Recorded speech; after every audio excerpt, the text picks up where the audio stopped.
আসসালামু আলাইকুম। বাংলাদেশের বর্তমানে ছাত্র জনতার গণ অভ্যুত্থানকে আল জাজিরার সাথে ২৮ মিনিট ৪০ সেকেন্ডের ইন্টারভিউতে সরকারের প্রতিনিধি মোহাম্মদ এ আরাফাত, যিনি একজন সরকারের মন্ত্রী, উনি ছাত্রদেরকে টেরোরিস্ট বলে আখ্যায়িত করেছেন, মানে জঙ্গি বলে আখ্যায়িত করেছেন, মিসক্রিট বলেছেন, অ্যানার্কিস্ট বলেছেন এবং নরসিংদীতে যারা জেল থেকে বের হয়ে গিয়েছে তাদেরকে জিহাদি বলে আখ্যায়িত করে এই আন্দোলনে জিহাদিদের ইনভলভমেন্ট বলেছেন। এটি কারণ কি? এই কৌশলের কারণ কি নিয়ে আমি কথা বলবো। আমাকে অনেকে রিকোয়েস্ট করেছেন ওনার এই বক্তব্যটির ব্যাপারে আহ, জবাব দেওয়ার জন্য এবং সতর্ক করার জন্য। দেখুন, বক্তব্যটি ইংরেজিতে, অনেকে হয়তো ইংরেজি আলোচনা শুনেন না, হয়তো কারো বুঝতে হয়তো সমস্যাও হতে পারে, আর অনেকেই বুঝবেন আশা করি। সরকার এখন একটি নতুন কৌশল হাতে নিয়েছে। সরকার বলছেন যারা আন্দোলন করছে ছাত্র, সাধারণ ছাত্র, তাদের সাথে আমাদের কোনো সমস্যা নেই, কিন্তু যারা আন্দোলনটি করেছে আসলে সরকারের বিরুদ্ধে, যারা রাজপথে নেমে এসে প্রতিবাদ করেছে, যারা সরকারের গুলির মুখে তারা প্রতিবাদ অব্যাহত রেখেছে, তাদেরকে তারা বলছেন একটি তৃতীয় শক্তি। তাদেরকে তারা বলছেন, আপনারা শুনতে পারেন আল জাজিরা ইন্টারভিউতে, মানে 25শে জুলাই মোহাম্মদ আরাফাত যে ইন্টারভিউটি দিয়েছেন সেখানে বলেছেন যারা বিটিভিতে আক্রমণ করেছে, স্পষ্টই বলছে যে এটি একটি, মানে যারা এটি করেছে তাদেরকে উনি টেরোরিস্ট বলছেন, মানে জঙ্গি বলছেন। এখন প্রশ্ন হলো, আল জাজিরার এই টিভি ইন্টারভিউটি মেইনলি ওয়েস্টার্ন ওয়ার্ল্ড দেখেন, ওয়েস্টার্ন ওয়ার্ল্ডে আল জাজিরা জনপ্রিয়। এখন ওয়েস্টার্ন ওয়ার্ল্ডের কাছে সরকার একটি মেসেজ দিচ্ছে যে বাংলাদেশে যারা আন্দোলন করছে তারা তারা আসলে টেরোরিস্ট, জঙ্গি, অর্থাৎ তারা জঙ্গি কার্ড খেলছেন নতুন করে। এই আন্দোলনের পক্ষে যেন ইন্টারন্যাশনাল কমিউনিটি না যায়, আন্দোলনের বিপক্ষে যেন ইন্টারন্যাশনাল কমিউনিটি অবস্থান নেয়। আন্দোলনকারীদেরকে তারা টেরোরিস্ট, জঙ্গি বলছেন। আরো কি বলছেন? অ্যানার্কিস্ট বলছেন, মিসক্রিয়েন্ট বলছেন, এবং আরো কি বলছেন? নরসিংদীতে যারা জেল থেকে বের হয়ে গেল, এখানে নাকি 9 জন জেহাদি ছিলেন, ওনারা বলছেন তাহলে এই আন্দোলনটি কারা করেছে? এটার পেছনে জেহাদিরা ছিল। অর্থাৎ এই কথাটি বলে, এই পয়েন্টটিকে হাইলাইট করে সরকার বলতে চাচ্ছেন এখানে ইসলামী জঙ্গিরা এই আন্দোলনটি করছেন। অথচ আন্দোলনটি ছাত্র জনতার অধিকারের আন্দোলন। ছাত্ররা আহ, মানে কোটার মাধ্যমে ছাত্রলীগকে জবে দেওয়া এবং বিভিন্নভাবে দলীয় প্রভাব খাটিয়ে পুরো এমপ্লয়মেন্টকে আওয়ামী লীগের অধিকে নিয়ে যেয়ে বর্তমানে মেধাবী ছাত্রদের কোনো জায়গা কিন্তু তারা রাখছে না। ছাত্ররা তারা অধিকারের জন্য রাজপথে ঝাঁপিয়ে পড়েছে, আন্দোলন করেছে, এবং বাংলাদেশের জনগণের কোনো নাগরিক অধিকার নেই, ফ্রিডম অফ স্পিচ নেই। বাংলাদেশের এই ছাত্ররা অনেকে তো ভোট দিতে পারছে না এবং ভোট দিতে পারবে না, তাদের ভিতরে তো এই হতাশাটি রয়েছে। তারা স্মার্ট জেনারেশন, তারা তো এটি জানে, তাদের সকল ক্ষোভ সেখানে ফুটে উঠেছে, তারা আন্দোলন করেছে। কিন্তু সরকার যেহেতু ছাত্র জনতার মানে ঐক্যবদ্ধ আন্দোলন সকল জায়গায় সফল হয়, তাদের কৌশলীবিদরা, স্ট্র্যাটেজিস্টরা নতুন কার্ড হাজির করেছে ওয়েস্টার্ন ওয়ার্ল্ডের জন্য, যেন তারা আন্দোলনের পক্ষে অবস্থান না নেয়, সমর্থন না দেয়, এবং তারা যেন এই যে ছাত্র জনতার উপর যে গুলি করছে। আজকে ব্রিটিশ পার্লামেন্টে, আজকে 26 তারিখ, ডক্টর রূপা হোক এমপি পার্লামেন্টে বলেছেন 300-এরও বেশি খুন হয়েছে। আপনার পত্রপত্রিকা দেখছেন যে আন্দোলনের সমন্বয়কারীদেরকে গুম করা হচ্ছে। হাজার হাজার মানে ছাত্রদের বাবা মাকে এবং সাধারণ জনতাকে তারা এখন অ্যারেস্ট করে নিয়ে যাচ্ছে। বিএনপি জামাতের সিনিয়র লিডারদেরকে অ্যারেস্ট করে নিয়ে গিয়েছে, তারা রিমান্ডে নিচ্ছে।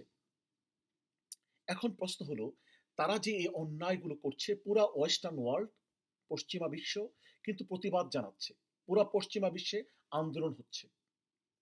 যেহেতু পশ্চিমা বিশ্ব সরকারের বিপক্ষে চলে গিয়েছে, সরকার এখন পশ্চিমা বিশ্বকে বলতে চায় আমরা তো আসলে তোমাদের পক্ষের লোক, তোমরা সেকুলারিজম চাও, আমরা সেকুলারিজমের পক্ষে, ধর্মনিরপেক্ষতাবাদের পক্ষে। যারা বর্তমানে আন্দোলন করছে তারা তো ধর্মনিরপেক্ষতার বিপক্ষে, তারা তো জঙ্গি, তারা তো টেরোরিস্ট। এবং আরো আশ্চর্য হবেন, এই ভিডিওতে সে বিএনপি জামাতকে টেরোরিস্ট অর্গানাইজেশন বলেছে, অথচ বিএনপি জামাত ডেমোক্রেটিক মানে সিস্টেমের অংশ। বাংলাদেশের মানে ডেমোক্রেসির বড় স্টেক হোল্ডার্স বিএনপি জামাত। এই বিএনপি জামাতের সাথে আওয়ামী লীগ একসাথে আন্দোলন করেছে। তারপর হচ্ছে যে জামাতকে সাথে নিয়ে আওয়ামী লীগ কেয়ারটেকার সরকারের জন্য আন্দোলন করেছে। এখন বিএনপি জামাত নাকি টেরোরিস্ট অর্গানাইজেশন। একদিকে যারা আন্দোলনকারী তাদেরকে তিনি টেরোরিস্ট বলছেন, মিসক্রিন বলছেন, তারপর হচ্ছে যে অ্যানার্কিস্ট বলছেন, এখন জঙ্গি বলছেন।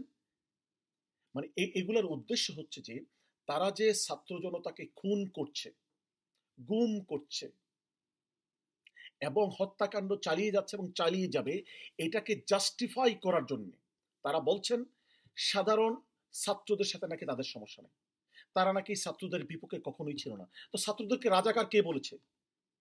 আওয়ামী সরকারের মানে প্রধানমন্ত্রী তো ছাত্রদেরকে রাজাকার বলে তিরস্কার করেছে, রাজাকার বলে আখ্যায়িত করেছে। ছাত্ররা তখন ফুঁসে উঠেছে।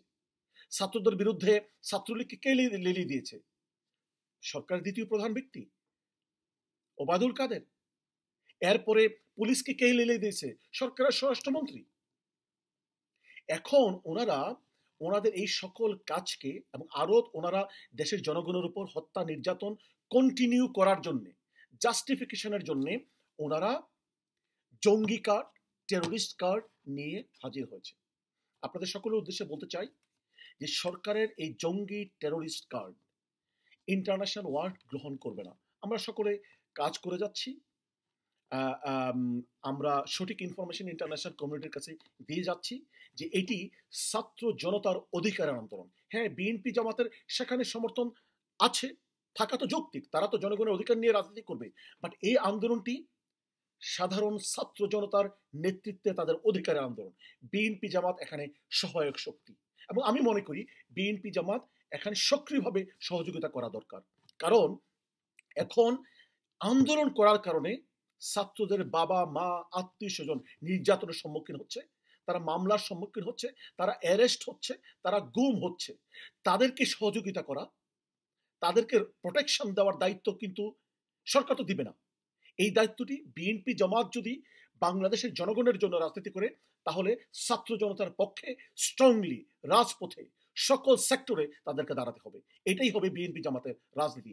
জাতিকে ঐক্যবদ্ধ করে ছাত্র জনতা সাধারণ মানুষের প্রোটেকশনের জন্য তারা দাঁড়াতে হবে এবং তাদের সকলের অধিকার প্রতিষ্ঠা করার জন্য, গণতান্ত্রিক অধিকার প্রতিষ্ঠা করার জন্য, মানবাধিকার প্রতিষ্ঠা করার জন্য, আইনের শাসনের প্রতিষ্ঠা করার জন্য, দেশে বিদেশে তাদেরকে নিয়ে যে ষড়যন্ত্র হচ্ছে সেই ষড়যন্ত্র নস্যাৎ করার জন্য বিএনপি জামাত সহ সকল দেশপ্রেমিক শক্তিকে ঐক্যবদ্ধ হতে হবে।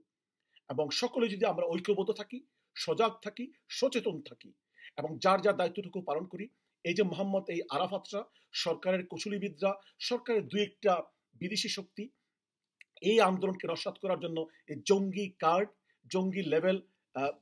জঙ্গি লেভেল দিচ্ছে আন্দোলনকারীদেরকে, এটি ব্যর্থ হবে। আমি বাংলাদেশের জনগণকে মেসেজ দিতে চাই, আপনারা যারা জানেন, ইংরেজি জানেন, এই বক্তব্যটিকে শুনুন।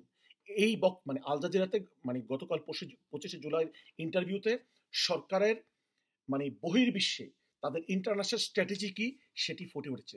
আমরা সেই স্ট্র্যাটেজি মানে অপকৌশলকে নস্যাৎ করে যাওয়ার জন্য কাজ করে যাব এবং ইনশাআল্লাহ বাংলাদেশের জনগণকে সাথে নিয়ে আমরা এই জনগণ বিরোধী, জনগণের ম্যান্ডেট বিরোধী, জনগণের স্বার্থ বিরোধী যে অপশক্তি টিকে আছে, সেই অপশক্তিকে নস্যাৎ করে বাংলাদেশে সত্যিকার একটি গণতান্ত্রিক সরকার প্রতিষ্ঠা করা, আইনের শাসন প্রতিষ্ঠা করার জন্য আমরা কাজ করে যাব এবং আমাদের আন্দোলন সফল হবে ইনশাআল্লাহ। সকলে আমাদের কাজে সহযোগিতা করার জন্য এবং সমর্থন দিয়ে সাহায্য করার জন্য আমি আহ্বান জানাচ্ছি। ধন্যবাদ। আসসালামু আলাইকুম।